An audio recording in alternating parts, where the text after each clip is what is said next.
Hey guys, welcome back to my another video, and for today's video guys, short video lang muna tayo and mag-share lang ako ng another airdrop which is itong SocialChains. So as you can see guys, round 2 na po ng airdrop campaign ng SocialChains. And ano ba tong SocialChains?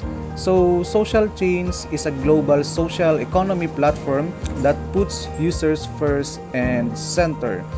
Basically guys, ito pong SocialChains is blockchain based po siya na social network. Nga guys, every users dito sa platform na to is a stakeholders and 50% of their profits are shared with their users. And dito guys sa airdrop details, first is once na nag-register ka sa mismong referral link is makakakuha ka po dyan ng 2,000 S tokens or that is $2.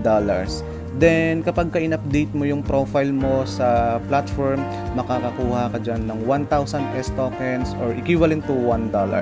Then, next is, kapag ka-in-update mo naman din yung interest dun sa mismong profile mo, makakakuha ka po dyan ng 2,000 S tokens and that is $2.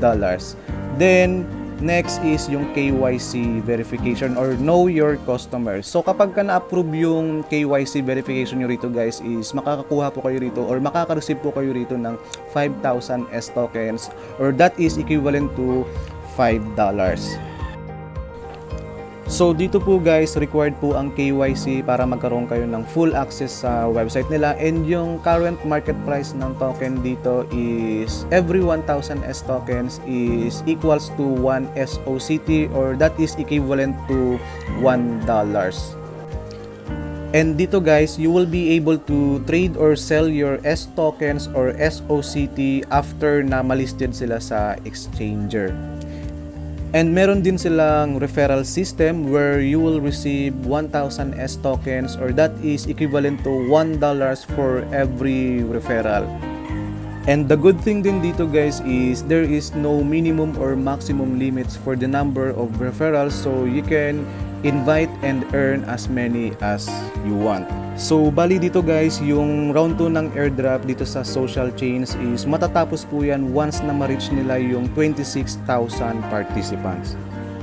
So yun nga guys, to join in their airdrop campaign is i-click nyo lang po yung link dyan sa my description and mariredirect po kayo dito sa may registration page ng SocialChains. And dito guys, i-provide nyo lang yung email nyo, first name, last name, and kailangan nyo rin palang mag-provide dito ng valid mobile number nyo kasi dyan po nila isi-send yung verification code nyo. So like I said guys, yung first step nga is to register your account dito sa SocialChains, and once na na-verified na yung email nyo is makaka-receive po kayo dyan ng 2,000 S tokens. Then yung next steps guys is i-update nyo lang yung profile nyo dito and you will receive additional 1,000 S tokens. And then once na na-update mo na yung profile nyo guys is kailangan nyo ring i-update yung interest para makakuha kayo ng additional 2,000 S tokens. And then yun nga guys, yung last step is KYC Verification. So dito sa verification, ang kailangan nyo lang is mag-provide lang kayo ng valid ID nyo or any government issued ID. So pwede yan TIN, ID, SSS ID, kahit anong government ID guys. So pwede yan siya. So yun nga guys, once na na-verified na yung KYC verification nyo rito is marireceive nyo po yung additional 5,000 S tokens or that is equivalent to $5. At ang maganda rito guys, madali lang po ma-approve yung KYC verification nito. Basta nag-provide lang kayo ng valid ID or any valid ID. Right after na masubmit nyo yung ID nyo is ma-approve din po yan agad. So if you are done with all the steps guys, nasa sa inyo na rin yan kung lalaruin nyo yung platform. So ito pong platform na to is para lang naman siyang Facebook. Pwede kayong mag-post dito, mag-upload, or pwede kayong mag-promote dito ng mga links nyo.